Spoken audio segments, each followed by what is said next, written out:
What's going on, guys? This is Rob, and welcome back to the Rumor Roundup, our weekly series where we cover all the news and rumors you may have missed over the course of the week. And remember how much we loved seeing John Krasinski as Reed Richards in Doctor Strange in the Multiverse of Madness? Well, Marvel Studios recognized that, and Disney recognized that, and they are showing us how much they recognize the amount of love we had for John Krasinski as Reed Richards by not casting him in the Fantastic Four. So if the rumors are to be believed, and again, these are always rumors that come from a trusted source over at the Marvel Studios subreddit or Marvel Studios Spoilers subreddit, apparently Marvel Studios is not going forward with Reed. Now, this seems to match up with what we were told previously by Sam Raimi, who basically said that casting John Krasinski as Reed Richards in Doctor Strange 2 was really more due to fan service than anything else, but that they didn't actually have any intention of casting him as Reed for the long term. Now, if this is true, we don't know the details of it. We don't know if John Krasinski was like, you know what, I'm cool doing it as a one-off, but I don't really want to do it anymore. We don't know if John Krasinski wanted to do it some more, but Marvel Studios just decided he wasn't the best fit. But whatever the reason is, assuming this rumor is true, John Krasinski is not coming back for Reed Richards in the MCU. But moving on to our next topic, so remember during the Infinity Saga, the first 10 years of the Marvel Cinematic Universe, when we were basically introduced to the concept of Thanos and the Infinity Stones, and we all knew that it was going to head into like the Infinity Gauntlet story being adapted in movie form? Well, according to another rumor that we have, which comes from an article that was written by the Illuminati, that the 10 rings of Shang-Chi and the bracelet of Miss Marvel are going to be the Multiverse Saga's equivalent of the Infinity Stones, that they're going towards something that has to do with the multiverse itself. Now, there is evidence to show this may be the case, but the evidence that we have is just scant at best. For example, the 10 rings of Shang-Chi were sending out a signal out into the ether somewhere, and we had no idea where it was going, if it was going forward in time, backward in time, some other part of the universe. But the reality here is that nothing that made up the 10 rings matched anything that existed in the current records. So rumors abound as to what's going on with the 10 rings, and I'm sure this little bit of news will probably draw up more speculation about what's going on with regards to the larger Shang-Chi 10 rings role regarding the entire multiverse saga itself. Maybe it has to do with Kang. Not entirely sure. But this takes us into what's really our first piece of news as opposed to a rumor. Sony is pushing their projects back. So Kraven the Hunter was originally supposed to come out on January 13th in 2023. Now it's coming out October 6th. And the funny thing here is that October 6th is when Madam Web was supposed to come out. Now that comes out February 16th in 2024. Not only that, there is a third Untitled Spider-Man spinoff that's basically been pushed back because of Kraven the Hunter and Madam Web being pushed back. So here's the thing to consider about this. I don't know what's going on. I have no idea why this is happening, and nobody really does except the people on the inside. But my question is this: is Sony pushing these back because of events like Spider-Man Beyond Spider-Verse and Marvel Studios having some kind of a project coming up? Or is Sony doing it because they need to do reshoots, or they need to rework the script, or whatever the case happens to be? It's entirely possible that it's one or the other. The reality is that Marvel Studios is incredibly secretive about the projects that we're working on. We got a whole bunch of information over at San Diego Comic-Con, and then at D23 was basically confirming things we already knew with like a couple trailers and like one good announcement. And so because of that, like Marvel Studios is playing it very hush-hush when it comes to anything they have not already announced regarding Phase 5, and especially anything regarding Phase 6. And the fact that these things are being pushed back the way they are indicate that it could very well be something that Marvel Studios is working on that's forcing Sony to move these films. The other reason why this may be the case is because Sony doesn't really have a great track record when it comes to creating Spider-Man spin-off films. Morbius was a travesty. Crazy enough, my sister said she loved it. I don't know. The important thing here is that this might be an instance where Sony is going back and reworking the films in order to basically make a better product after learning their lesson from the film Morbius. I don't know if that's the case, but it's entirely possible. But for all you Warner Brothers fans out there who love the original Constantine, I got news for you. Warner Brothers is making a sequel. And here's the funny thing. I think the Constantine film is like the Rodney Dangerfield of the comic book landscape.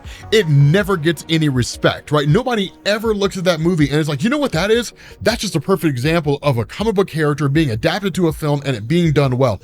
I loved the original Constantine. I thought it was incredibly well written. I thought it was incredibly well acted and directed. Here's the great thing too. Francis Lawrence, the guy who directed the original film, film. He's coming back, and so is Keanu Reeves.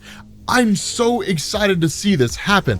And in all honesty, I will say that I think Lucifer in that film was one of the absolute best depictions of his character, not simply just from like a comic adaptation, but in general. The only version of Lucifer that I would say is better than the one that we saw in Constantine, you guessed it, the one from the TV show. That version of Lucifer was amazing. God, I love that show. But at the very least, we thought it was certainly something worth bringing up because the Constantine film, just an amazing movie, and it's fantastic to know that Warner Brothers is greenlighting a sequel. But moving away from comic book films and moving into video games for all you gamer fans out there, September 13th kicked off a week of just insane video game announcements. And in all honesty, I was not disappointed once. So while Sony and Nintendo did give us a whole bunch of video game announcements, we do want to focus on some of the bigger ones here. Of course, one of the most notable being Nintendo's announcement of a sequel to Legend of Zelda Breath of the Wild, which is Legend of Zelda Tears of the Kingdom. Now,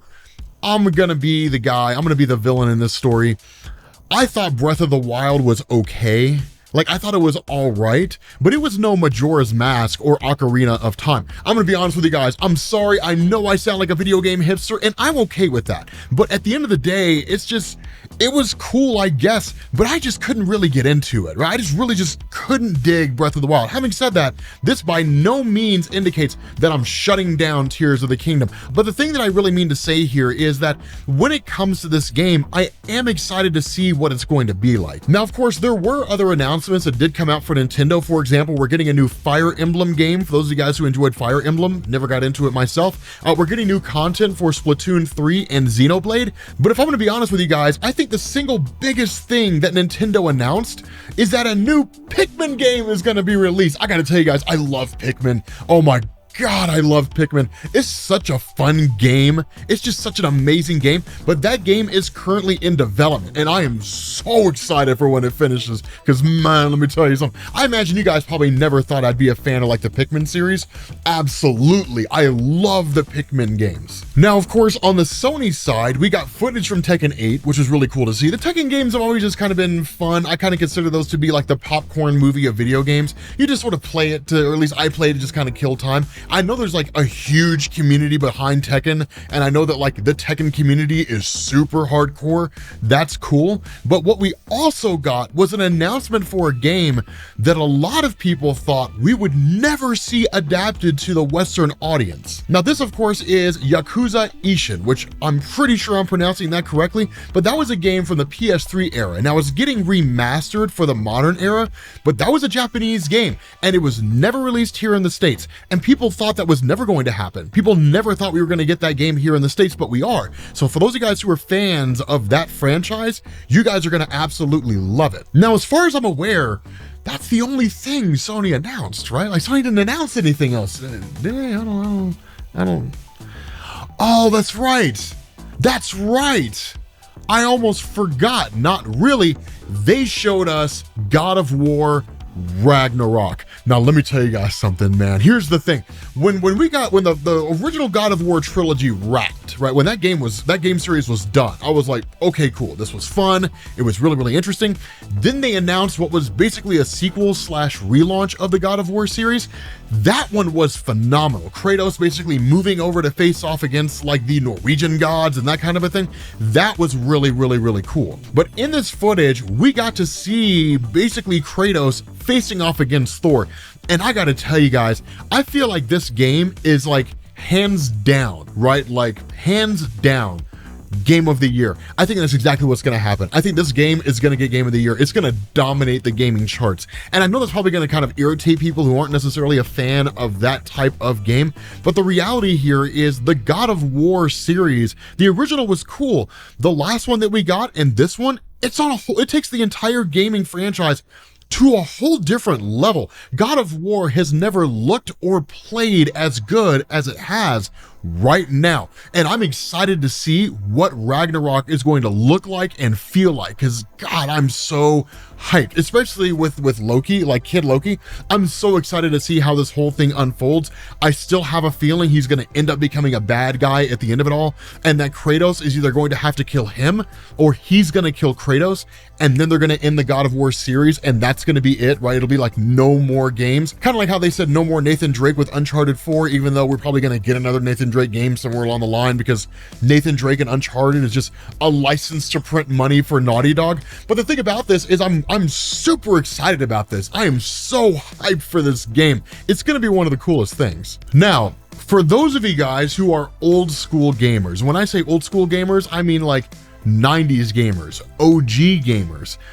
Remember a little video game called GoldenEye? Do you remember that game with the golden gun that was a one-shot kill from any distance, which pissed off anybody that it was used on? Well, Rare, the ones who originally developed it, are releasing a port for the Xbox Game Pass and the Nintendo Switch. Now, here's the funny thing about this. This was done way back when. In fact, on the Xbox 360, there was basically a finished game, right? A finished version of GoldenEye with HD graphics, online play, the whole 9 yards. But apparently Nintendo got all pissy because they didn't want that game to be played on a Microsoft console, which kind of makes sense because at that point in time, it was like, I feel like the heat of the console wars. So it made sense that Nintendo did that. And ultimately the game was just scrapped. Now it was leaked in 2021. And that's how pretty much anybody who's in the know knows about it now. But the fact that we're getting an official port of that game basically for the modern era, I'm excited because I'm interested to see how the original GoldenEye translates for the modern gamer. Because back then, right back on the N64 when that game came out, oh, it was all the rage. That was the gateway for multiple people into the realm of like first-person shooters. And there were other great concepts like that, right? Like Perfect Dark was a really cool game. God, I miss Perfect Dark so much. That game was so phenomenal. But the thing about it is I'm really excited to see how that translates. For people my age, we're definitely going to play it because it's going to be nostalgia. My question is for people in this day and age who were raised with like the newer Call of Duty games and were raised with like the newer Halo games and things like that, are they even going to be interested in a game like GoldenEye? That's going to be the really interesting question. So I wouldn't be surprised if social media just lights up with debates on whether or not GoldenEye holds up after all this time. And we'll find out when it's released on the Nintendo Switch and the Xbox Game Pass. But with that being said, guys, we're going to bring this episode to an end. Thank you guys for watching. As always, if there's any news or rumors that you missed, make sure you leave them down in the comments, and we will catch you all later. Peace.